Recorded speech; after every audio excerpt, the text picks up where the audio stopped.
Merci Madame la députée. Monsieur Hetzel.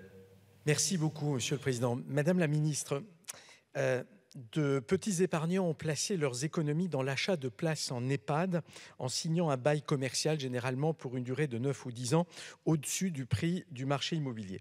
Si l'exploitation des activités médico-sociales est soumise à un dispositif juridique unique, en revanche, les structures juridiques qui exploitent de telles activités relèvent de statuts très diversifiés qui vont d'ailleurs du public au privé à but lucratif en passant par le secteur associatif. La difficulté qui surgit lorsque de telles structures envisagent entre elles le transfert de leurs activités médico-sociales et des moyens qui les sous-tendent, et ces problèmes sont de plus en plus fréquents. En cas de transfert, ce n'est que l'activité qui est transférée et non pas le bien immobilier. Les particuliers qui ont investi dans les EHPAD se trouvent alors totalement spoliés. En effet, leur bien peut perdre jusqu'à 90% de sa valeur après congé de l'exploitant puisqu'il devient inutilisable sans autorisation d'exploitation et le bien a été formaté, si vous me permettez l'expression, pour une exploitation d'EHPAD. Cette spoliation peut avoir des conséquences dramatiques, notamment pour des petits épargnants et notamment ceux qui comptaient sur ces revenus pour leur assurer le financement de leur retraite. Certains groupes privés lucratifs se sont livrés à de telles manœuvres avec souvent l'accord des agences régionales de santé, laissant sans recours les petits épargnants.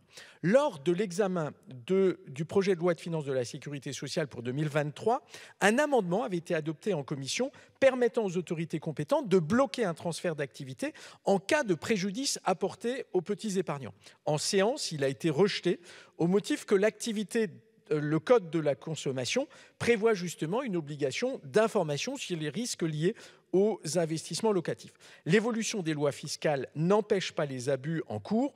Aussi, j'aimerais savoir comment le gouvernement compte faire pour modifier la législation et enfin construire un modèle avec des acteurs qui soient respectueux des règles pour éviter des montages immobiliers donnant lieu à des fraudes et pour que les transferts d'autorisation qui sont accordés à des promoteurs exploitants ne se fassent pas au détriment justement des épargnants. Je vous remercie. Merci Monsieur le député. Madame la Ministre. Merci Monsieur le Président. Monsieur le député Patrick Hetzel. Alors dans le cadre du choc de transparence qu'il a engagé pour restaurer la confiance entre les citoyens et le secteur des EHPAD, le gouvernement est particulièrement attentif aux pratiques des gestionnaires d'établissements. Le contrôle de la bonne utilisation des financements publics est effectivement une priorité. Les obligations de transparence qui s'imposent aux établissements et aux groupes ont été nettement renforcées, notamment via la loi du financement de la sécurité sociale pour 2023. Le cadre juridique des mises en réserve et des reports de bénéfices a ainsi été encadré afin d'empêcher la mise en place de mécanismes de détournement. Le champ des contrôles a désormais été étendu pour inclure l'organisation financière des groupes. La plus grande latitude donnée aux instances de contrôle vise ainsi à obtenir la communication des informations nécessaires. Enfin, des sanctions spécifiques ont été introduites pour les établissements et groupes fautifs. Concernant les enjeux immobiliers, il est certain que les opérations de vente et location de chambres, voire de bâtiments entiers, sont aujourd'hui un aspect essentiel du modèle économique des EHPAD. Ces activités sont encadrées avec comme premier critère les conditions d'hébergement et de prise en charge des résidents. De plus, des mesures ont été prises pour limiter les risques pour les petits épargnants investissant dans les établissements.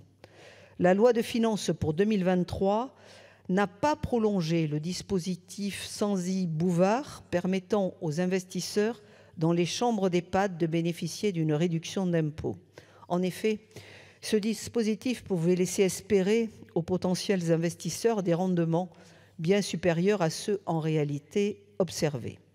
Par ailleurs, il est prévu dans la proposition de loi relative au bien vieillir, actuellement en cours d'examen, une précision des actions représentant des changements importants devant faire l'objet d'une information préalable à l'Agence régionale de santé.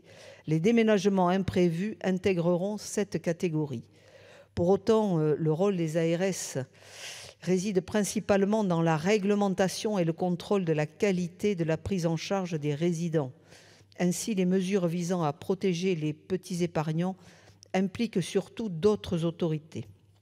Alors, monsieur le député, nous avons pleinement conscience qu'il est nécessaire d'améliorer l'information des particuliers souhaitant s'engager dans les investissements dans les chambres d'EHPAD, car c'est bien par ce type d'action qui est en définitive le plus sécurisant pour les petits épargnants et qu'ils pourront investir en toute connaissance de cause. Merci Madame la Ministre. Monsieur le député. Merci beaucoup, Madame la Ministre. J'entends évidemment les arguments et effectivement, je pense que le gouvernement se rend compte de la problématique posée. Là où je voudrais vraiment insister, c'est que je considère que l'État engage sa responsabilité. Vous avez raison de dire qu'il y a une mission qui est celle des agences régionales de santé, qui est de se préoccuper évidemment du secteur sanitaire et donc de la santé. Mais vous voyez bien que lorsqu'une ARS va autoriser un transfert, ipso facto, ça a un impact et cet impact peut aussi concerner les petits épargnants. Et là, c'est évidemment l'État qui engage sa responsabilité puisque l'ARS, à ce titre, eh bien, est le représentant de l'État. Et c'est là où il faut insister pour que l'État puisse assurer ce rôle de contrôle pour éviter les dérives comme elles ont pu exister dans le passé. Je vous remercie.